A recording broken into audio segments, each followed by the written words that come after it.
everyone, Macris here, Makoy and Elise. Ayun. So, Macris, ano yung palagi? Ngayon, successful yung vlog team nyo and nakikita ko yung different commercials and lately sa TV series na Provinciano. Anong kaabangan sa Macris ngayon? Wala pa po kami masabi, pero excited po kami. Sana matuloy lahat.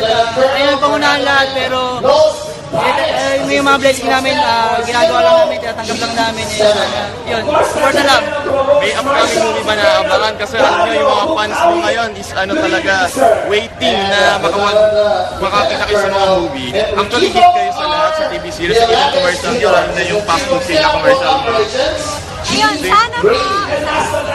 Kung meron man, sana supportahan ninyo. Hindi magiging successful yung kung wala po kayo. After this event, saan namin kayo makikita?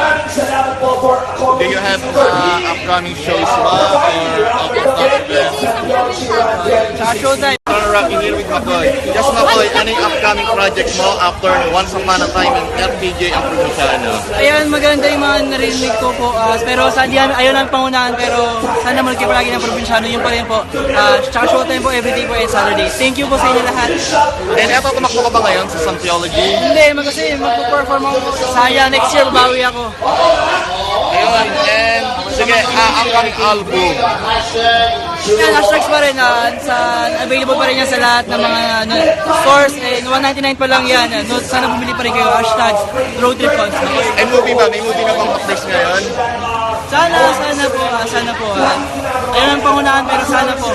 Awa ng Diyos, sana po. And one last thing, ano masabi mo sa mga fans, sa Makoy lovers na full support sa'yo? Ay, Makoy lovers, ayun, lahat ng team Makoy, lahat ng sumusuporta sa akin. Hindi ko kayo makakalimutan na wala kayo, wala din ako dito. Salamat sa inyo lahat, mahal na mahal ko kayo lahat. Okay, thank you Makoy, and see you!